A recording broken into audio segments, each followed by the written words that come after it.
something is going on in the U.S. and there is the big news right now is the two big men with the big egos finally they clash, because a couple of people predicted that these guys would eventually fall out, and things are not looking good in the U.S.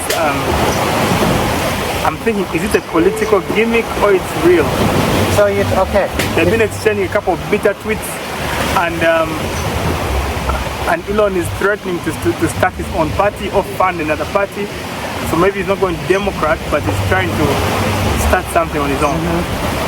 I think, before we get into your question, I think you have a good question. Is it just a gimmick, or is it just a clash of very strong-willed people? So, I'm just hearing about a lot of this. I haven't really been following it, haven't really noticed it, so I've kind of missed some of the more recent developments. So, but you were telling me about this. If Elon wants to start a third party, I think it's going to be very difficult, because in the U.S. it's generally a two-party system. People have tried to do a third party before. Back in the 90s, there was Ross Perot, who ran for president and tried to start the Reform Party. And he got something like, I don't remember the exact percentage, but it was probably close to 20% of the vote. I remember even at the time I voted for him, a lot of younger people, I was younger at the time, voted for him. But then eventually what happened with the Reform Party, that it kind of split into factions, and then the whole thing just kind of got ripped apart, and still continued to go on, but it didn't have the impact that it had back then. I think if you start a third party, though, in the U.S., you're going to have to find some way to appeal to those who are disillusioned with the two-party system, or disillusioned with either what the Republicans or the Democrats have to offer. And I think that's difficult to do. I think it's going to be very challenging if you want to start a third party. Okay. So is it real? Because recently, his company Tesla has been struggling with sales, and people are banning Tesla cars in different cities. So you find that, could it be that he's trying to revamp Tesla's market value or demand or whatever, because people are cutting down on the buying or the demand because he's associated with Trump, and the ones who don't like Trump. Now, is it that he's trying to win those same people back by clashing with Trump, so he gets back that lost support? Yeah. And maybe we could find these guys are still together. That's why I don't trust politicians, because they're not real. It's a game. Yeah. It's not real. But or maybe it's real, because they're too equal, and maybe they've clashed, and we'll never know. It could be real, because Trump has oftentimes clashed with people who were at one time his allies. And I think the thing is, maybe Trump, because he has these kind of narcissistic tendencies, he doesn't like it when people don't think that everything he's doing is the greatest thing since sliced bread. So if you challenge him, Trump sees it maybe as a personal attack on him. Could it be that even Elon is just like Trump? Could be. Could be. Yeah? I haven't really seen Elon like that in the past, but maybe he is. So from what Trump is doing, is there anything he's doing that he didn't talk about in his campaign? Is there anything that he isn't doing? That he is doing that, okay, they're clashing over. Trump is doing everything he said he was going to do. Because he talked about the big, beautiful bill, something like that, about we should plunge America into debt. So that big, beautiful bill about taxation and all that, Elon is not liking it. But is it something that Trump did not promise to do, or he promised to do this? I don't know. I think because of the fact that Elon, though, I kind of think about Donald Trump tends to be more conservative, but I think Elon, until recently, was much more liberal. And I think what happened is, as the liberals went more and more to the left, Elon kind of got left behind. And I don't really think that Elon is all the way on board with Trump or with the conservative ticket, or with even the direction that Trump has taken the Republican Party. I think that it even differs from historic kind of conservatism to some extent. So I don't know if Elon was necessarily on board with Trump completely and totally anyways, because Elon strikes me as this liberal who got left behind when liberals went far more to the left, and they became even more liberal. When they lost the plot. Yeah, when they lost the plot. And so I think what Elon's doing, he's reacting to these extremes. And I think once you get beyond the reaction, Elon still has to deal with the fact that Trump is going to promote these ideals that are more conservative than what Elon is comfortable with. So Trump was maybe seen as maybe a tool to fight the far leftism that was taking place in America, but now that's happening, and say for example the whole trans ideology is being overturned in America right now. Okay. And a lot of changes are taking place. And so now that you've seen a lot of the extremes of the left being suppressed, now maybe Trump is beginning to deal with some of the things that are more consistent with the Republican Party, and Elon never really embraced that philosophy to begin with, because he's a liberal who just simply got left behind when the liberals became even more liberal. Okay. So that's kind of what I think is happening. Yeah, and maybe that's it, but I've seen people, some people like Trump. I was listening to BBC recently, and someone was saying Trump should deport Elon. He should take him back to South Africa. So it looks like they're talking about immigration and he took back to illegal immigrants.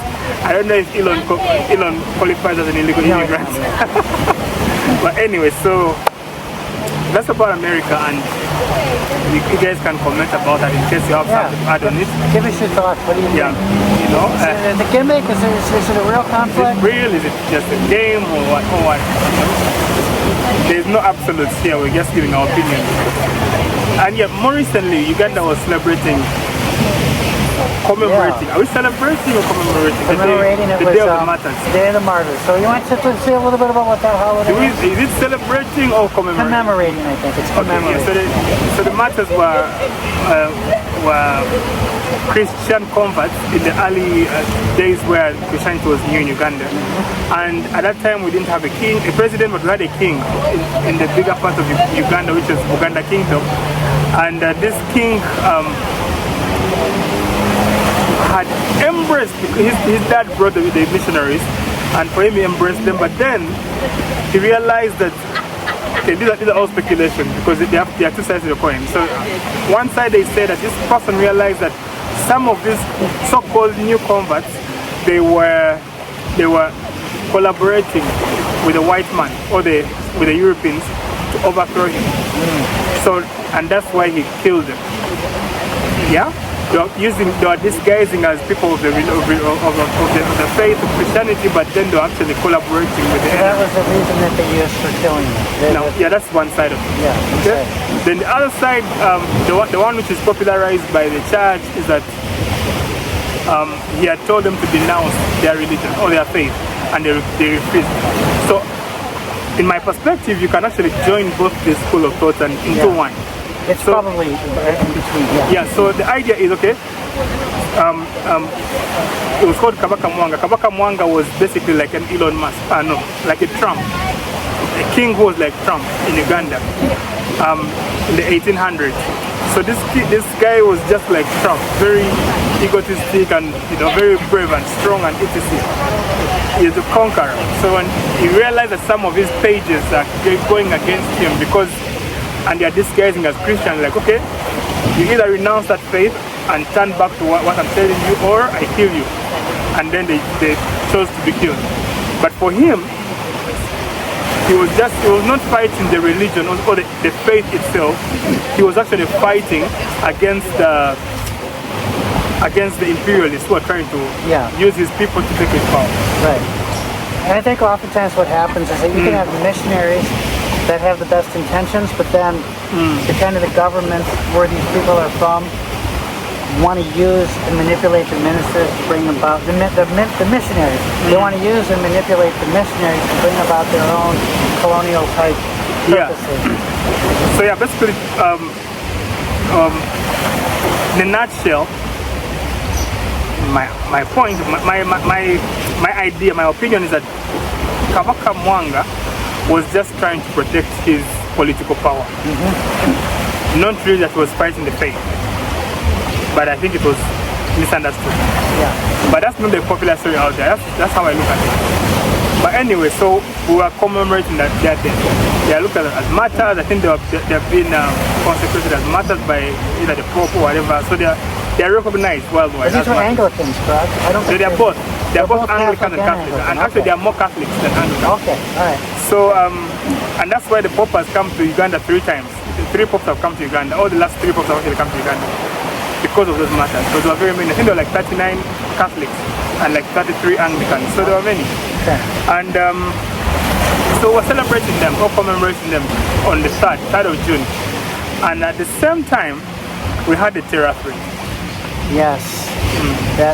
Yes. So there was apparently there's a 20-something-year-old woman who was the daughter of an Islamic terrorist. Do you remember the name of the group? There's like a certain resistance group. The Al-Shabaab. I don't think it was Al-Shabaab. I think it was anyways, but she was the daughter of a suicide bomber. And so she came in with a suicide vest. And there was a boda driver, which is a motorcycle, who also had a suicide vest on, supposedly. And they were going to drive in to where people were gathered on this holiday to commemorate the martyrs. And there's actually hundreds of thousands of people. Yeah, and I've seen the video. I've seen the video where the motorcycle or the boda comes around the corner, passes by this van. The police open fire versus the soldiers. Was the police or the soldiers? Soldiers. I mean, but the president was in the same place. The president was in the same place. So when the president is the place, it's not really police. It's now military. Yeah, military. Yeah. Open fire. The vest exploded, and I've seen the video where you see this explosion right by this van. It's really gruesome, it's really graphic, but then you see just down the road, there's people gathered, and she was turning, the boat driver was turning right in the direction towards these people, and just a few seconds later, it probably would have gone into this crowd of people and killed some people. So that's allegedly what, I think that's what you see, at least that's what you see in the video. So there were 3 deaths and 3 casualties, right? There were 2. There was the boda driver, there was the woman, and then the one. Was anyone hurt in that van? There were 3 deaths. 3 people died.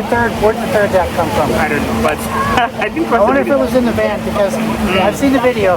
The boda explodes right next to a van. So you see a van pull up to the intersection.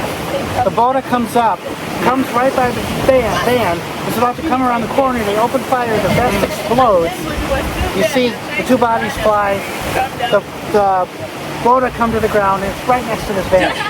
So maybe it's possible, I don't know, somebody might have been... Yeah, the report says that 3 people died and a couple other got injured, like 20-something people got injured, but only 3 deaths.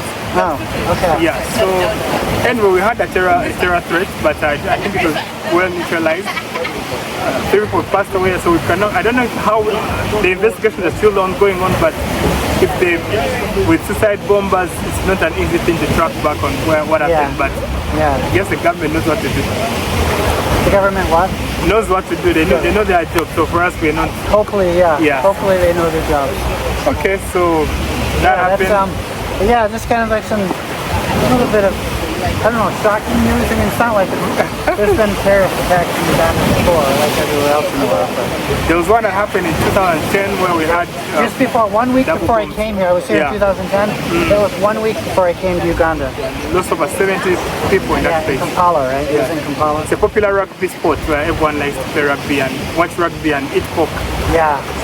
It's a sport for... I remember that, because I remember when I came here in 2010, I was making sure I wasn't telling the people that I knew that there was a terrorist attack, because everybody would be like, well, don't go to Uganda. Like, okay, it's a big country, you know.